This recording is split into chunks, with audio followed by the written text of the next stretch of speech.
Hello, I'm Chuck Smith. And I'm Carol Matriciana. Welcome to another edition of The Pagan Invasion. Today, an obvious shift in the religious inclination of Western culture is seen in the fashionable embrace of popular paganism and Eastern mysticism. Until recently, the foundational establishment of North America and Europe was proud to further such biblical concepts as faith in a divine supernatural being, his intervention in creation, and his standards of truth as seen in divine laws of morality. Today, these principles have been replaced with belief in mythology of pagan gods and goddesses, evolution, and shifting values. Prestigious traditional establishments like the Boy Scouts of America, the Girl Scouts, YWCAs, and the YMCAs have included a potpourri of New Age paganism into their programs. Instead of pursuing their original Christian goals, they now endorse Buddhist and Hindu rituals such as Tai Chi and yoga. The promise of power is at the core of paganism, shamanism, witchcraft, the New Age, and Eastern mysticism. It has been seductively packaged as human potential and mind science across the nation, from classrooms to corporate businesses. Motivational gurus are being hired by America's corporate giants to stimulate self-realization and teach their employees Eastern occultic meditation techniques. While virtually no evidence verifies increase in productivity or performance, companies such as TRW, Ford Motor Company, Procter & Gamble, Polaroid, Hewlett-Packard, AT&T, IBM, Coca-Cola, to name but a few, continue to require their employees to participate in occult mental alchemy and Eastern religious transformation. Pacific Bell, California's largest utility company, requires its 65,000 employees to learn mind-altering meditations as part of their employee training program. Most prominent bookstores now carry rapidly growing and financially lucrative New Age sections. These books introduce their oftentimes naive readers to occultism, shamanism, and other pagan practices. Mental health professionals have found it necessary to organize spiritual emergency support groups to help those overwhelmed by dangerous occultic encounters. They warn that parapsychological techniques such as hypnosis, visualization, contact with inner guides, and regression into past lives can have bizarre and dangerous results. The Psychosynthesis Institute states that the use of the imagination is one of the most rapidly spreading new trends in psychology and education. Surprisingly, this powerful form of primitive occultism has even infiltrated today's mainline churches. Promoted under the guise of Christian psychology, creative visualization is often practiced and falsely presented as a biblically acceptable technique. Is there an organization behind the promotion of this new awakening of the divine consciousness? Many experts believe that the Hindu Vishva Parishad, an Indian missionary organization made up of celebrated Hindu religious leaders, is one of the main motivational thrusts behind today's aggressive pagan evangelism to the West. We begin our report in India, the headquarters of Hindu Vishva Parishad.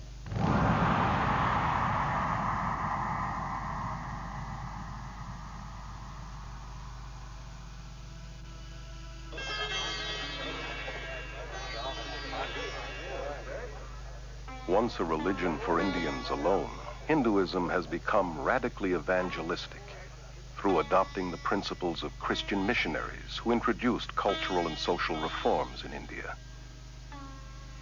In 1966, at an international Hindu conference, leading Hindus planned a strategy to convert the world.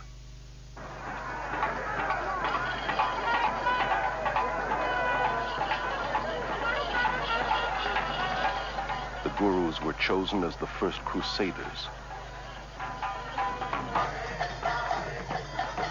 and their tens of millions of converts are now the first Western Hindus.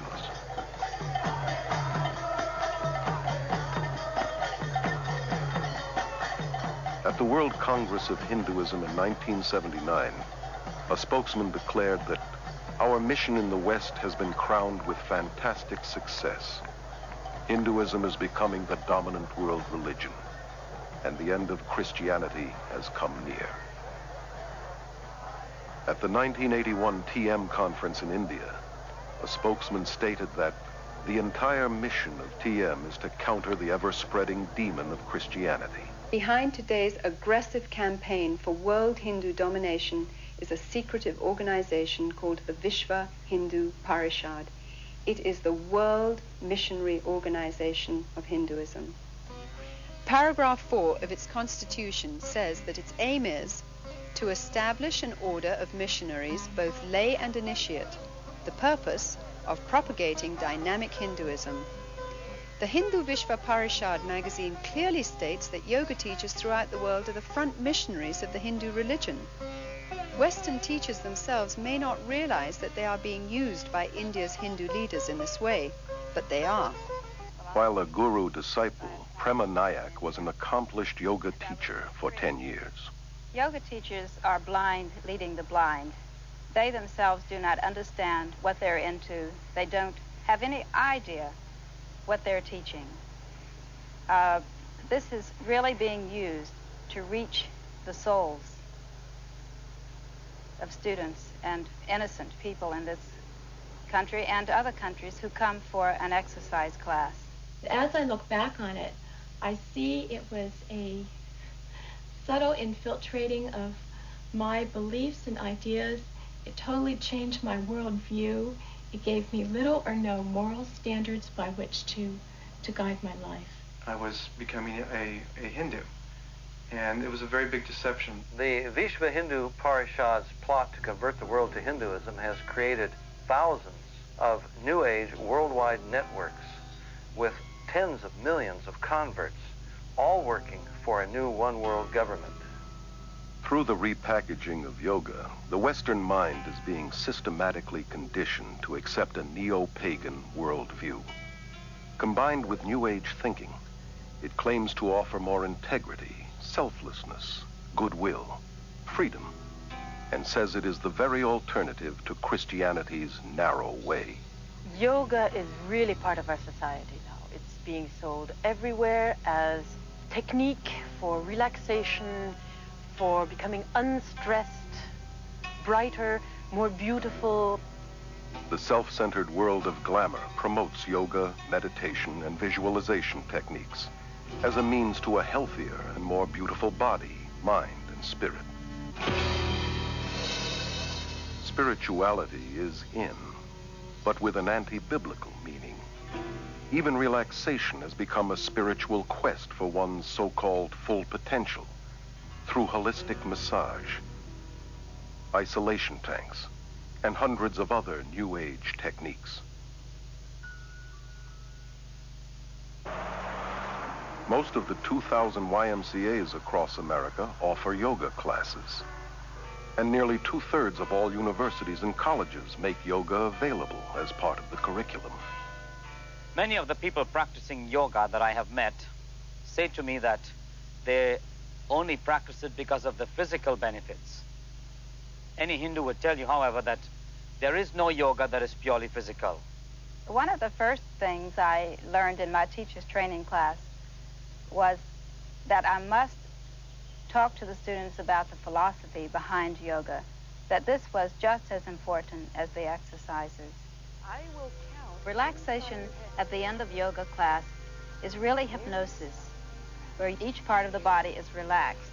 So while they were in this state, I read to them about the Hindu philosophy or something from one of my guru's books, so they got it whether they wanted it or not. Yoga exercises were not designed for physical fitness, but to realign the serpent force within the body, to achieve godhood, that yoking, which is what yoga means, with Brahman. Anyone interested in physical fitness ought to do exercises designed for that, not yoga. Many hospitals have set up their own yoga and meditation classes to provide stress reduction for patients, doctors, and nurses. Doctors and dentists who wouldn't think of promoting Christianity or Judaism on the grounds that it is religious are unwittingly involving their patients in Hindu practices. The last 2 years I've been working with some German doctors. That was in research of breathing exercises. In our Danish school, we get patients from the doctors, typical with backache, with nervous symptoms, with high blood pressure, with stress, and so on.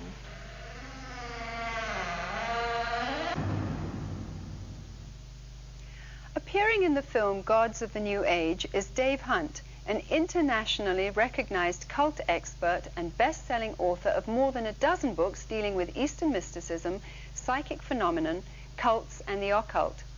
I recently asked him to share his thoughts concerning the spiritual seduction of the West by the East. Dave, could you explain what the Vishva Hindu Parishad is? It's, I would say, the largest missionary organization in the world, whereas the Hindus will not allow, you can't go as a missionary to India, but they send their missionaries all over the world, denying that they're missionaries. And Maharishi Mahesh Yogi, for example, he comes sent by his guru to convert the world to Hinduism. He says it's not religion, it's scientific. It would be like the Pope running around the world saying that instead of representing a church, he represents a group of scientists, you know, headquartered in Rome. That's what these men are doing. Dave, what are some of the conditioning processes that prepared today's society to accept the pagan invasion? I think a disillusionment with materialism, an emptiness within, which is there, the God-shaped vacuum. Unfortunately, they weren't willing to accept it from the Bible, from the Word of God. They were turned off on Christianity, and they turned somewhere else. Just at that point in our society came the drug movement, the psychedelic drugs in particular, which flipped them into this state of consciousness where they made contact with a whole realm of the spirit that they didn't believe existed. And now this became the real world to them. And in fact, it opened the door for the gurus to come from the East with the next step. I talk to parents all the time who say, well, you know, my son was, or my daughter was on drugs, but now they're into yoga, and I don't understand this yoga thing, but thank God at least they're off of drugs. And I say, I'm sorry to tell you, drugs was the kindergarten. Yoga is the graduate school. That's the hard stuff. They can get a lot higher on yoga than they did on drugs, but there is an intimate connection. It's called, there are two words in Greek that are translated sorcery in the New Testament. One of them is magia, you develop magic powers. The other one is pharmakia, pharmacus, from which drugs come. A sorcerer is a person who takes consciousness-altering drugs in order to contact spirit beings to gain supernatural powers. So our society was conditioned in this way. Then along came the Beatles and others like them, who through their music seduced our youth further into drugs. Some of the rock stars called themselves shamans, witch doctors.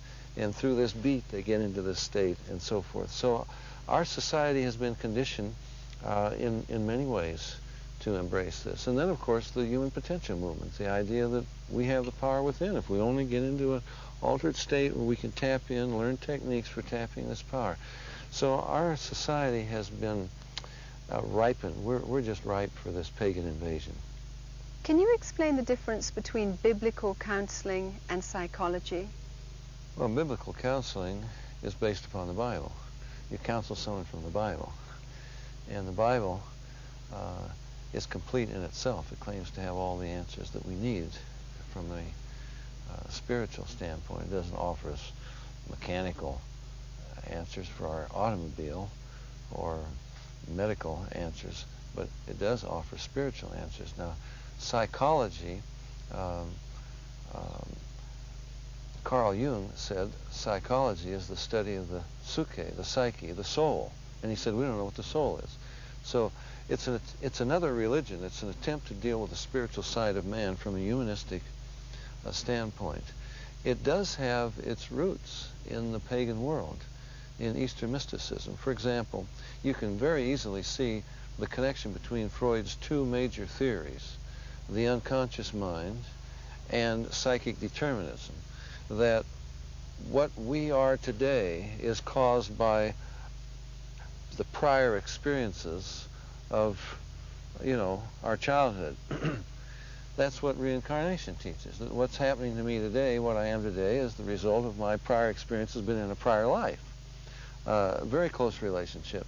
So it's only natural then that many psychologists and psychiatrists not only regress you into your childhood, but they now take you right on through the womb into past lives, into reincarnation therapy. The whole idea is to manipulate reality. Now, the difference between that and what the Bible teaches, you're going to have to redefine the Bible. Eve rebelled against God, brought a lot of problems into her life. Well, obviously, the reason she did it was because she was abused as a child. She was raised in a broken home, in a terrible environment. It was her childhood experiences, Not so. Or Satan, who rebelled against God in Isaiah 14. His problem was he had a bad self-image, low self-esteem. Not so. So I would suggest that if anyone has a solution to human behavior and the evil that comes into our lives and the frustration and the unhappiness and the fears and so forth that doesn't fit the case of Satan, or it doesn't fit the case of Eve, who was raised in a paradise, they don't have the right solution. And unfortunately, Christians today are embracing something that they add to the Bible that comes out of Eastern mysticism, it comes out of paganism, it comes out of the occult.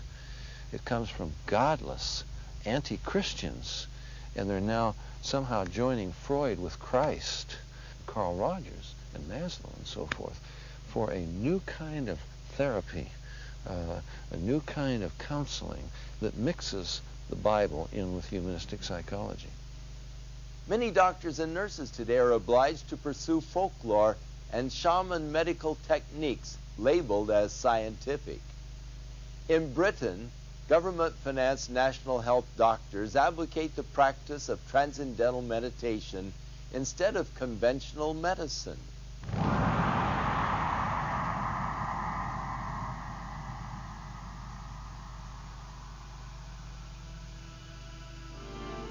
Thousands of MDs, PhDs, chiropractors, and dentists are enthusiastic proponents of New Age holistic medicine. These New Age practitioners operate from the premise that treatment of the body must begin with treatment of the mind and spirit. These therapies involve countless techniques, most of which incorporate altering one's consciousness, or hypnosis. Always part of the occult, hypnosis has become the main bridge between Hinduism and modern science. Hypnosis creates the same states of consciousness that you experience under drugs and in yoga. Accepted in medicine and psychiatry, hypnosis is the heart of self-improvement and positive mental attitude courses. And hundreds of misinformed Christian psychologists use hypnosis in their daily counseling. Many believe that hypnosis is okay if used by qualified counselors. Somehow used by the right people makes it scientific and not occultic. In pursuit of Freudian myths, psychiatrists use hypnosis to regress patients back into their childhood and into the womb where they relive the traumas of their birth, despite the scientific fact that the prenatal, natal, and early postnatal brain is not sufficiently developed to carry memories. I did indeed experience my original birth thought, but I felt it wasn't enough. I went back and I experienced my thought during my conception, and then I went back from there to a previous lifetime to experience why I had structured my conception the way I did. I mean, it's never ending. You can just keep going. Moreover, they take them right back into prior lives where they come out with factual recountings of lives they've lived all over this earth. Obviously, the memory is not coming from the brain. It's coming from a deceptive source. The field of medicine is embracing numerous New Age beliefs that cannot be explained scientifically, such as acupuncture, which claims to manipulate the Kundalini force with needles, and biofeedback, which uses a monitoring device to train a person to control ordinarily involuntary functions, such as blood pressure. The Menninger Clinic's documentary on biofeedback calls it the yoga of the West. Elmer and Alice Green, pioneer biofeedback researchers, admit that it creates the same state of consciousness and results as yoga. This electronic yoga has now been introduced by psychologists into the world of sports, including the Olympics. Businessmen are coming to yoga today because they want to be relaxed in the middle of their day. They want to train their ability to concentrate. Self-help therapies are a motivational tool used by hundreds of competitive businesses across America. Weekend success and positive mental attitude seminars and mail-order subliminal persuasion cassettes promise to improve personal and business performance through a blend of humanistic psychology and Eastern mysticism. One such course, called New Age Thinking for Developing Your Full Potential, has changed thousands of lives for such prestigious clients as the IRS, CIA, U.S. Army, Navy, and Air Force, NASA, General Motors, IBM, Xerox, Rockwell International, Bell Telephone System, Bank of America, and scores of police and fire departments. The human potential movement, with its emphasis upon self, self-esteem, self-love, self-acceptance, a positive self-image, is simply a westernized version of the yogi's self-realization, the guru's concept of the divine within, that we're all God. Rolling Thunder, the Shoshone Indian medicine man, has said, scientists will eventually discover what pagans have always known. That's exactly what's happening through the invasion of Eastern mysticism into the West. Many leading scientists have enthusiastically embraced Eastern mysticism in recent years. Hinduism, which claims to be the oldest religion, is being deceptively packaged as the new science. And a lot of the East is very seductively packaged. It's put over very carefully so that they don't stress the religious side, they'll put the scientific. They don't stress the spiritual side, they'll put the physical fitness or whatever. The yoga we teach has nothing to do with religion. It is scientific methods in the way that you do something and then you get results. Maharishi found out that in the United States that people would not buy the religion package.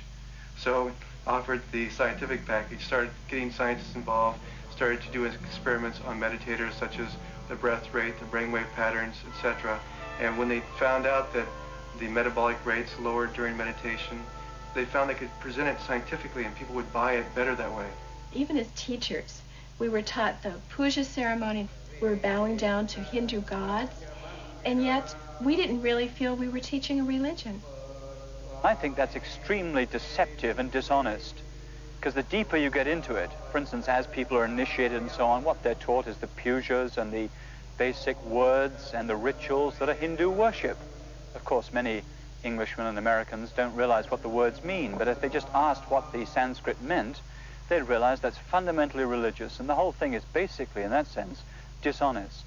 Children practice it. It is used for teaching languages. It is used for the businessmen, for all levels of society. It's taught in the schools. In schools across the Western world, from kindergarten through university, Hindu occultism is being openly taught in spite of the otherwise enforced separation between church and state. Guru Thakar Singh was invited to speak at a high school in Southern California. Kurt, a student there, became so overwhelmed that he actually moved to India, where he is now a devoted follower of Thakar. It's only half an hour talk and 20 minutes meditation. And the experience I had while there was like nothing I'd ever experienced before. And just the air, the energy in the chapel where he was speaking was just electrified with feelings of love and just a peace, a hushed quiet that was just bewildering to me. It seems outrageous that in public schools across America, where Christian prayer has been outlawed, yoga, Eastern meditation, and visualization techniques, which are simply forms of Hindu prayer, are not only allowed, they're being actively promoted. Here in some of the schools in the West, in the PE classes, after having started with the physical aspects of yoga, the teacher eventually has the kids chanting words like Om, Brahma, or Krishna, names of the gods. Starting right down from the teacher to the student, we learned that the yoga could really help the kids reduce tension and center themselves. Many teachers are now being encouraged to develop a mass consciousness among the students. Let's relax. We're going to very slowly lift our hands up. Children are taught to let go of their critical faculties and center in on their intuitive feelings and experiences. Just really, really relax. Imagine that you're on top of a really soft and fluffy cloud. Then you're just really relaxed, comfortable. Just see that blue sky in your mind.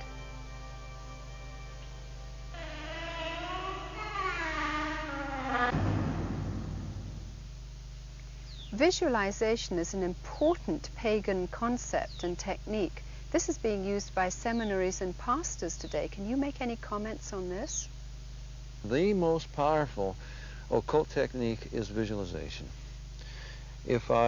Now, there's nothing wrong with visualization if I'm reading a novel and I see the scene that the novelist is painting in his rich descriptive language, or if I'm planning a house and we're visualizing the way the rooms will be laid out, or I'm seeing in my mind the vacation spot where I was last year or whatever. There's a legitimate use to visualization. But if I think that I can create reality with my mind, or that I can make contact with God by visualizing, that is called divination in the Bible. That is the fastest way to step into the occult, and all the occultists recognize it. And we are being taught in the church today to go back in the past. We're going to heal these hurts from your childhood. We'll go back in the past and visualize yourself as a child, see Jesus coming alongside of you, and so forth. Or you want to get in touch with Jesus, there are prayer techniques now, two-way dialogue with God. You visualize God, or you focus on this image, it will speak to you.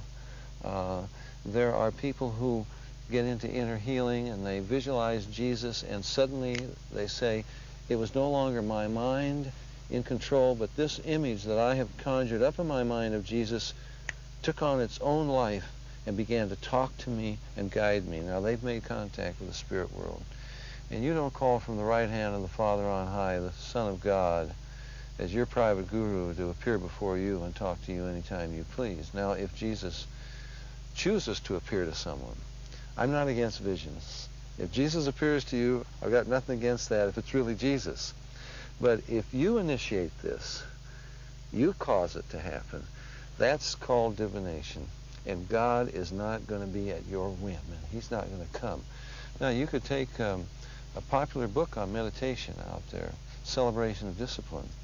And in it, I think around page 15, the author, he talks about John was in the Spirit on the Lord's day at the beginning of Revelation, and then he says, could it be that John was schooled in a way of making contact that we have lost and we now need to recover? That's a technique. The idea that there's some kind of a technique, it simply is not true. Man wants to play God. Oh, sure, he says he wants God to help him, but he wants God to bless his plans. Even for many of us who call ourselves Christians, prayer is a religious technique to get our own way. We set our sights on what we want, and we spend the sweet hour of prayer trying to talk God into working it out for us. And if somebody comes along who offers a technique in how to get God to do it, get what we want, that's rebellion, really. The gospel, Jesus said, except you deny self, take up the cross and follow me, you can't be my disciple. Yoga is self-realization, human potential. This whole pagan invasion teaches me to realize my powers. the potential that I have within. And so all religion, unless it is submission to Jesus Christ as Lord, is really rebellion against God. It's trying to find a God that I can mold into my image, and a God who will bless my plans, and a God who will do what I want him to do. Dave, can you talk about how the entertainment industry is promoting pagan ideas? I think the most powerful medium for manipulating our thinking is films, television, and we're getting it all the time there. Films that give you the idea that you can contact the dead, very appealing, like Ghosts, the #1 money maker of 1990 in the United States. That when you die, you don't really die, but you move on into graduate school to continue to learn your lessons, and you can be sort of a spirit guide. I mean, you had the same idea in Star Wars. When Obi-Wan died, he became the spirit guide for Luke Skywalker and communicated with him and so forth. This is a pagan idea.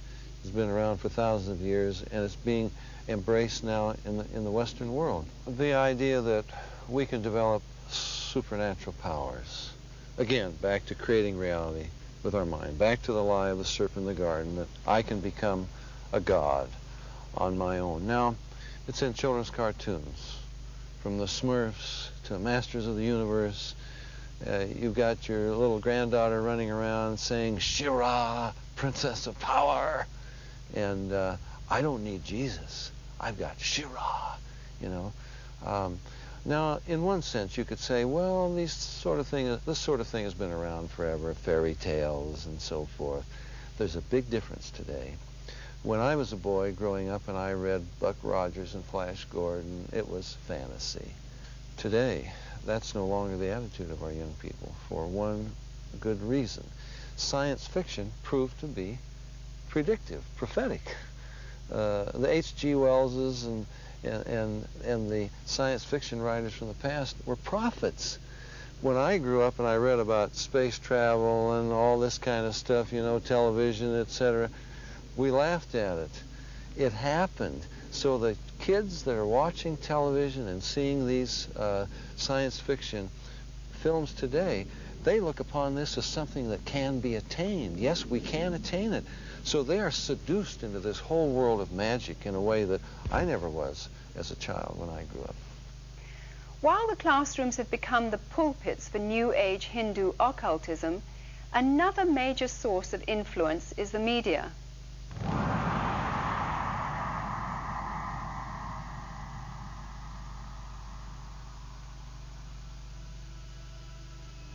One of the ways that the consciousness of the masses can most powerfully be influenced is through the mass media, which is increasingly being used for promoting Indian consciousness. The film Gandhi was probably the most effective piece of Indian propaganda to invade the West. It was a political advertisement controlled and heavily financed by the Indian government and promoted by the peace movement. It propagates a false message of Hindu religious tolerance and non-violence. Historical accuracy was discarded. Gandhi was no different from most gurus today in that he was a sexual pervert and was certainly not the non-violent, peace-loving man as demonstrated in his racial killings of blacks in the Kafir Wars in South Africa. The most important message of the film was that Gandhi was one of the first gurus to link Christianity and Hinduism to form one package, a new religion. I consider him to be one of the fathers of the New Age movement. So many of the most popular films today, like Close Encounters, Poltergeist, E.T., Return of the Jedi, Star Wars, are all based upon Hinduism. For example, the Force has a dark and a light side. That's black magic and white magic. The doorway into the occult is an altered state of consciousness. This is the way that Obi-Wan initiates Luke into the Force. He has him working a laser sword. He says, Luke, your problem is you're trying to think. He puts a visor over his face so he can't see. And he says, Luke, you got to tune it out and let the Force take over. That's an altered state of consciousness. In The Empire Strikes Back, Yoda is a yogi. He's got Luke standing on his head going through various contortions to develop the mind power to raise a spaceship out of the swamp. And when Luke can't do it, Yoda does. And Luke looks on and says, I don't believe it. And Yoda says, that's your problem. In other words, it's all in the mind. If you would only believe, it would happen.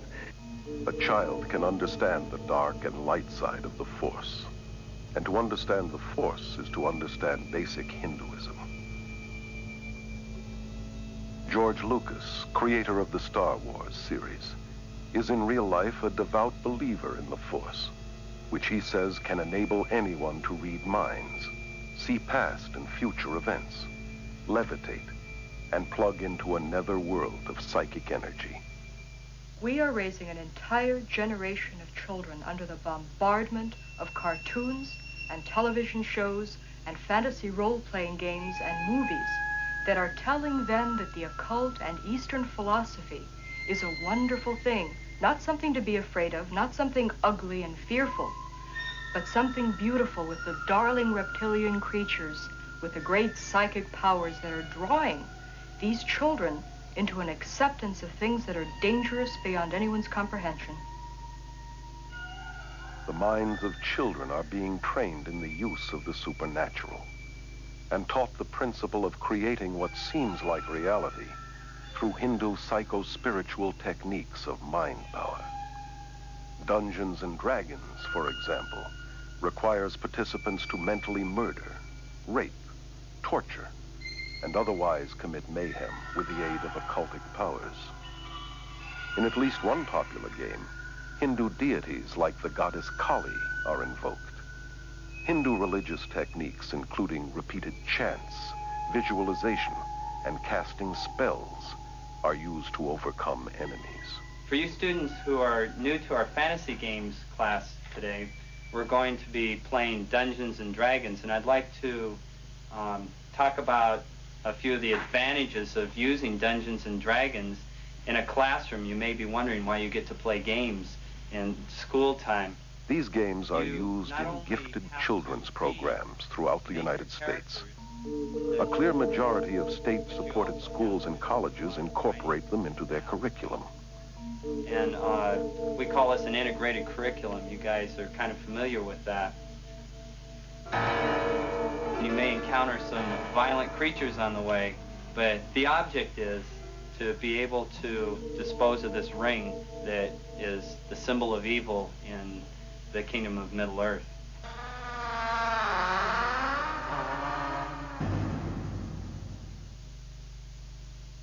As we look at the fruit of Eastern religion, we see in India the poverty that is there, the ignorance, the superstition.